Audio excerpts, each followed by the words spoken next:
to be the 7th grade CAG class president of this very class. I have 3 school policies and 2 world policies I would like to share with you on this day of careful evaluation. My first policy I want to introduce for the school is I want to reform the no hats rule. Students aren't allowed to wear hats because they sneak earphones in and they do not pay attention to their classes. I think that hats should be allowed to be worn as long as they are school appropriate and they don't cover the students' ears.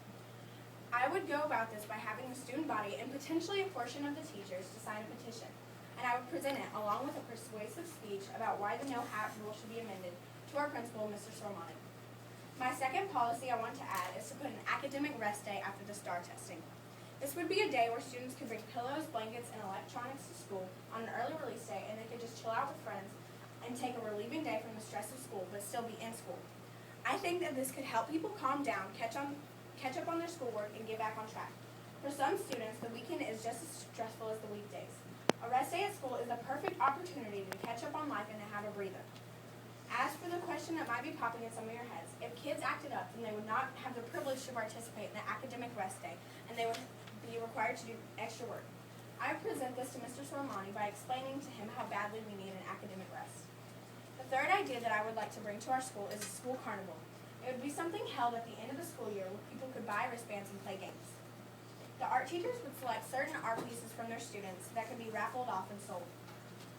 There would be different performances from the different groups at our school, such as theater, band, etc. The carnival would raise a lot of money for the school, especially if we had food. We could use this money for improvements in electives as well as core classes and the building itself. If elected, I could present this idea mostly to the PTA. My first real-world problem ready for solving is pollution among the communities. I think that high school and middle school students should be required to do cleanup acts in their community for a grade every semester. This would easily clean up our neighborhoods and make our communities happier, healthier, and cleaner. I would bring this idea mostly to the main environmental agencies such as WWF, Earth First, and Greenpeace, as well as the main Board of Education. My second and final real-world problem is solution is the beneficiaries of welfare.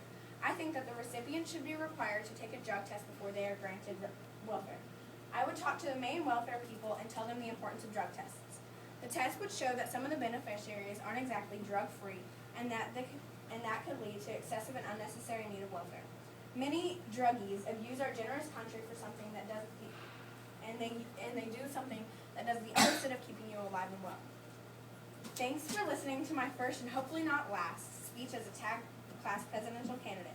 These are my policies, and I hope that you will agree with me on these and show your support by voting for me when the time comes.